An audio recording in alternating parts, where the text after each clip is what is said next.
Hey Team Blossom, welcome back to Blossom University. It's your instructor Blossoming Jasmine, and today I'm coming to you with a different type of tutorial. I'm responding to one of my subscribers' questions that she had in regards to how to clean E6000 off of a stone and how to get the glue not only from off the stone but without pulling the glue from underneath the stone. So I'm going to jump right into the video. If you haven't already, like I said, I want you to subscribe to my YouTube channel, turn on your notifications, and lastly, follow me on Instagram at Blossoming Jasmine. So what you see me doing now is I'm adding glue on top of each stone. Each stone I have kind of like a cheap stone on the right side, and then a more expensive stone on the left side. So in regards to cleaning the glue from off of the stone, it's really easy. All you have to do is either take out 100% alcohol pad or 100% alcohol and wipe the stone down, or you can use acetone. Now what's really tricky about acetone is it can eat your stone, or it can eat the surface of whatever you're adding the stone to. Acetone is something that you should 100% use with caution. It's not a go-to.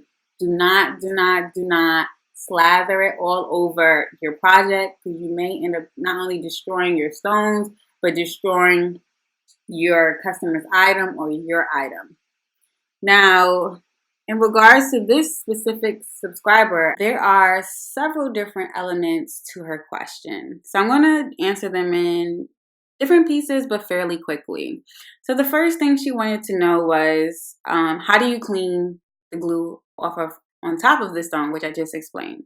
All right, so how do you prevent if you want to clean the glue, how do you prevent the stone from completely lifting up and lifting other stones up? Well, it just depends on how did you place your glue. Did you place your glue in a long line, or did you use a dot?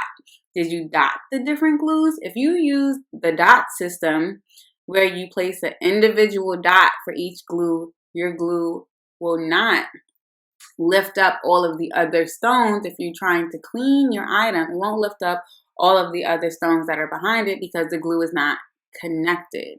That really just happens when you tend to use a glue in a line. Now, as you can see, acetone, which I did tell you will destroy your stone. I noticed that in trying to use these cheaper stones. Now, I just found these stones from, different things that I have around the house. I generally use Swarovski or the next best stones. So I found that it did not eat any of the stones. It maybe ate off some of the coating of the stone, which gives it color, but it didn't eat the stone. The last thing the person wanted to know is which glue she should use. Since she's blinging something out for a candle, I would use a 2-part epoxy glue or CG500, because with the heat, it won't mess up your glue. So I hope that helps. And if you have any additional questions, if any of my other subscribers have questions, feel free to leave them below, and I'll get back to you at my earliest convenience. You guys be blessed, and I love you lots. Always Blossoming Jasmine.